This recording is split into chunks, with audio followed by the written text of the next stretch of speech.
بسم اللہ الرحمن الرحیم۔ السلام علیکم ورحمۃ اللہ وبرکاتہ۔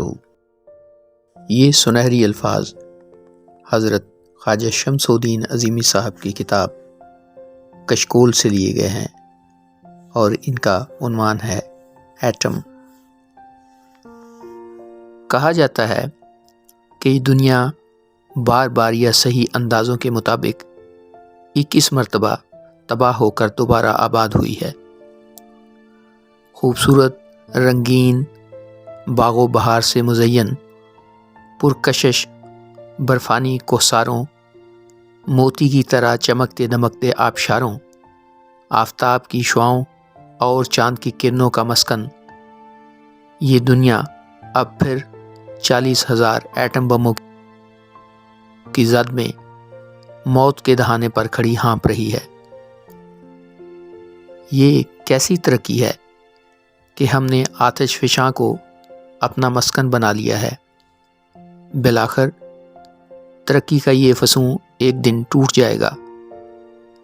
اس سے پہلے بھی ہوتا رہا ہے کہ وہ قومیں جو فنا اور بقا کے فارمولوں سے ناشنا ہو گئی تھیں، زمین سے اٹھا لی گئیں اور آج ان کا نام و نشان تک باقی نہیں رہا۔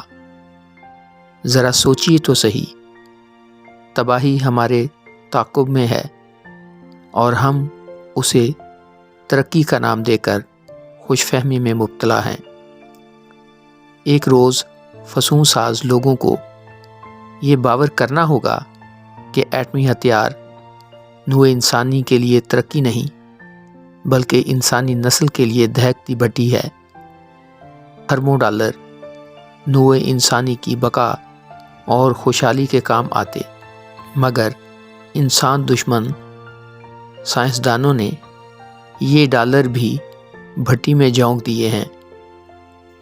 کوئی نجات دہندہ آئے گا اور آتش گیر فسوؤں کو راکھ کے ڈھیر میں بدل دے گا تاکہ نوع انسانی سکون و آشتی کا سانس لے سکے۔